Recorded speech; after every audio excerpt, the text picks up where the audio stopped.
Hello বন্ধুগণ, চলে এলাম আমরা দ্বিপদ উপপাদ্যের সেকেন্ড ক্লাসে।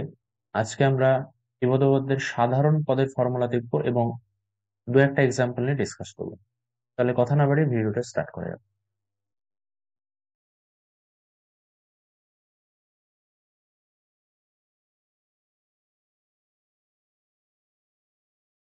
ওকে, আজকে আমরা ডিসকাস করব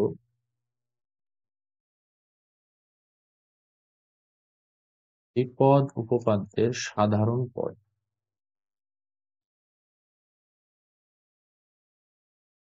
ওকে, তাহলে লক্ষ্য করো, আমরা লাস্ট ক্লাসে অর্থাৎ এর আগের দিনের যে ক্লাসটা ছিল সেখানে a plus x power n এর এক্সপানশনের ফর্মুলাটা দেখছিলাম। কি ছিল formula? a to the power n plus nc1 a to the power n minus 1 x to the power 1, nc2 a to the power n minus 2 x square, nc3 a to the power n minus 3 x cube, and so on dot dot dot x to the power n। এখন এই a to the power n কে আমি লিখতে পারি এরকম nc0 a to the power n minus 0 x to the power 0। ওকে, আর এই যে x to the power n আছে এটাকে আমি লিখতে পারি ncn a to the power n minus n x to the power n। তাহলে এখন এই a plus x to the power n এর এক্সপানশনে দেখো, এই যে টার্ম গুলো আছে এই টার্ম গুলো প্রত্যেকটা টার্ম এমন একটা জেনারেল ফর্মুলা আমরা দিতে পারি যাতে করে ওই ফর্মুলাটা প্রত্যেকটা টার্মকে রিপ্রেজেন্ট করে। ঠিক আছে, এই দ্বিপদ উপপাদ্যে এমন একটা ফর্মুলা আমরা দিতে পারি যেটা এই দ্বিপদ উপপাদ্যের প্রত্যেকটা টার্মকে রিপ্রেজেন্ট করে। তো সেই ফর্মুলাটা আমরা কিভাবে লিখবো? তাহলে লক্ষ্য করো, এটা হচ্ছে ফার্স্ট টার্ম, এটা হচ্ছে সেকেন্ড টার্ম, এটা থার্ড টার্ম, ফোর্থ টার্ম, এভাবে চলছে। তাহলে ফার্স্ট টার্মটা কিভাবে লেখা হচ্ছে? এখানে ওয়ান আছে, তাহলে এক কমিয়ে লিখেছি nc0। তারপরে এগুলো এখানে টু আছে, nc1, তিন আছে, nc2। তাহলে আমি যদি এখন বলি যে আর তম পদটা কি হবে, এটা হচ্ছে ফার্স্ট পদ, এটা হচ্ছে সেকেন্ড পদ বা দ্বিতীয়তম পদ, এটা হচ্ছে তৃতীয়তম পদ, তাহলে আর তম পদটা কি হবে? তাহলে 3 নম্বর nc2 আছে, 2 নম্বর nc1 আছে, এক কমে যাচ্ছে, তাহলে কি হবে? ncr-1। তাহলে ncr-1 আমি যখনই লিখলাম তাহলে তারপরে এর পাওয়ার দেবো। এর পাওয়ারটা কিভাবে হয়? এই এন থেকে r-1 বিয়োগ, তাহলে n মাইনাস r-1। তারপরে এক্স এর পাওয়ার কি হয়? এই নিচে যেটা থাকে r-1। তার মানে এই যে টার্মটা আমি পেলাম এটা দ্বারা, এটা হচ্ছে একটা সাধারণ পদ, এটা দ্বারা প্রত্যেকটা পদ এটা দ্বারা রিপ্রেজেন্ট করা যায়। এখন এটাই আমার ফর্মুলা হয়ে যেত, কিন্তু একটা ছোট্ট ঝামেলা আছে, যে ঝামেলাটা হচ্ছে সব থেকে বড় ঝামেলা। এখানে দেখো, এই ফর্মুলাটাতে হিউজ পরিমাণে মাইনাস আছে, huge amount of minus. Understand? তাহলে এখানে হিউজ পরিমাণে মাইনাস আছে, দেখো r-1, n minus minus minus. তাহলে এত পরিমাণে মাইনাস আছে, তার জন্য এই ফর্মুলাটাকে আমরা নেগলেক্ট করব, কারণ এত পরিমাণে মাইনাস থাকলে ক্যালকুলেশনে কিন্তু অসুবিধা হবে। ঠিক আছে, তাহলে এই সমস্যাটা দূর করার জন্য কি করা হলো না, তো r+1 তম পদ ক্যালকুলেট করা হয়, r+1 তম পদ। তাহলে এই r+1 তম পদকে লেখা হয় tr+1। তাহলে আর তম পদ মানে এটা, তাহলে r+1 তম পদ পদ মানে কি? আর এর যে in place of r we have to put r+1, তবেই তো আমরা tr+1 পাবো। তাহলে আর এর জায়গাতে r+1 পুট করবো, তাহলে tr+1টা কি হবে? nc, এখানে আর এর জায়গায় r+1 পুট করো, তাহলে r+1 - 1 a to the power n minus r+1 - 1 x to the power r+1 - +1 - 1 +1 - 1 +1 - 1। তাহলে আমি কি পেয়ে যাচ্ছি? ncr a to the power n মাইনাস r x to the power r। এটা হয়ে গেল আমার জেনারেল টার্ম বা সাধারণ পদের ফর্মুলা। তাহলে আমরা জেনারেল টার্ম বা সাধারণ পদ অর্থাৎ আর প্লাস অন্তম পদ টি আর প্লাস ওয়ান এর ফর্মুলাটা কি পেলাম? টি আর প্লাস ওয়ান সমান N C R A to the power N minus R X to the power R. Okay, তাহলে এখন এই ফর্মুলাটা ইউজ করে আমরা একটা প্রবলেম সলভ করব।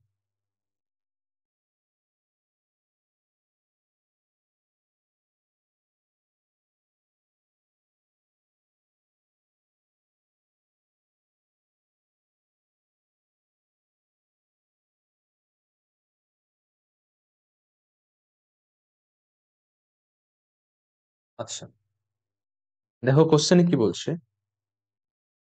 আচ্ছা, দেখো কোশ্চেনে কি বলছে, বলছে এ প্লাস টু বাই এ পাওয়ার 12 এর বিস্তৃতিতে দশম পদ কত?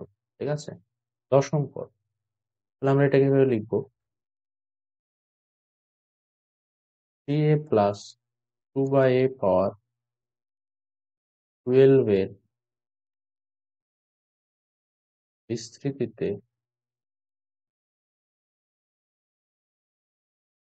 দশম পদ। তাহলে দশম পদ মানে হচ্ছে টি 10। ওকে, টি 10 মানে হচ্ছে কিন্তু ভাই টি 9 প্লাস 1। আন্ডারস্ট্যান্ড? তাহলে টি 9 প্লাস 1 কে আমরা কি লিখবো? দেখো এখানে কি আছে, এন এর জায়গায় 12, আর এর জায়গায় 9। এখানে এন এর জায়গায় in place of N we have 12 and R এর জায়গায় আছে 9। তাহলে ফর্মুলা কি? ফর্মুলা ছিল, আমি ফর্মুলাটা একবার লিখছি, N C R A to the power N minus R, এটা তোমার পরীক্ষা লিখবে না, আমি জাস্ট বোঝানোর জন্য লিখছি, এক্স টু দা পাওয়ার আর। তাহলে এন এর জায়গায় আছে 12, সি আর মনে হচ্ছে 9, তাহলে 12 C 9। Next, in place of a we have 3a। You understand? তাহলে 3a পাওয়ার 12 থেকে 9 বিয়োগ হবে, তাহলে 12 মাইনাস 9।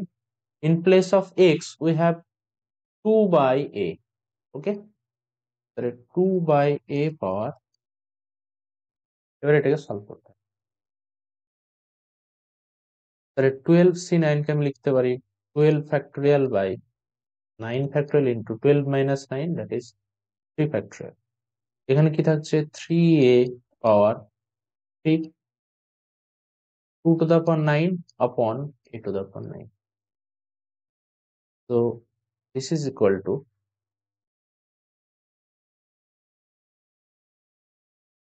12 কে লিখতে পারি 12 ইন্টু 11 ইন্টু 10 ইন্টু 9 ফ্যাক্টোরিয়াল আপন 9 ফ্যাক্টোরিয়াল। 3 ফ্যাক্টোরিয়াল মানে 3 ইন্টু 2, মানে 2 অব্দি যাবো, মানে 1 অব্দি যাওয়া মানে 2 অব্দি যাওয়া। 3 ইন্টু 2 মানে হচ্ছে 3 মানে 6।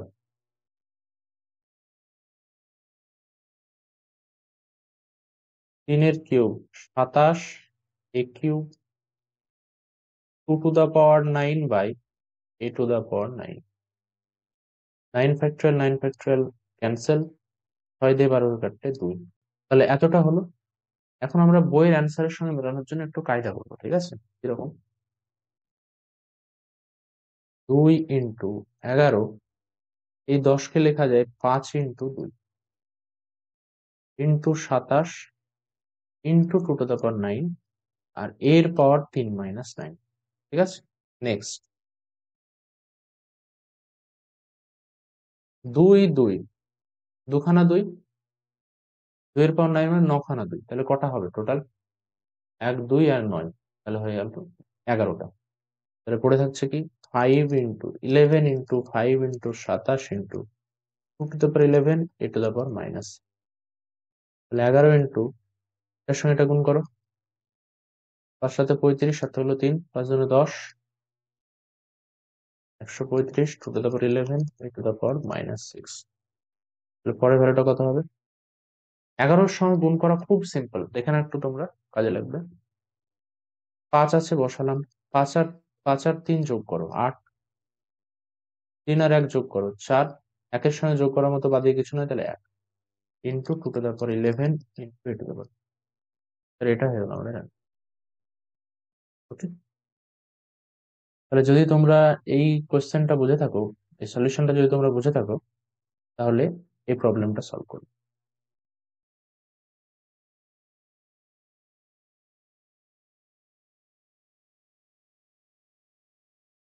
আশা করছি ভিডিওটা সবাই বুঝতে পেরেছো। যদি না বুঝতে পারো তোমরা একটু রিপিট করে দেখে নেবে। তো আজকের ক্লাস এখানে শেষ, পরের দিন আমরা নেক্সট টপিকে ঢুকবো, মানে এই চ্যাপ্টারের নেক্সট টপিক আমরা পড়াবো। তাহলে ভিডিওটা ভালো লাগলে লাইক এবং সাবস্ক্রাইব করবে এবং পাশে থাকবে। Thank you.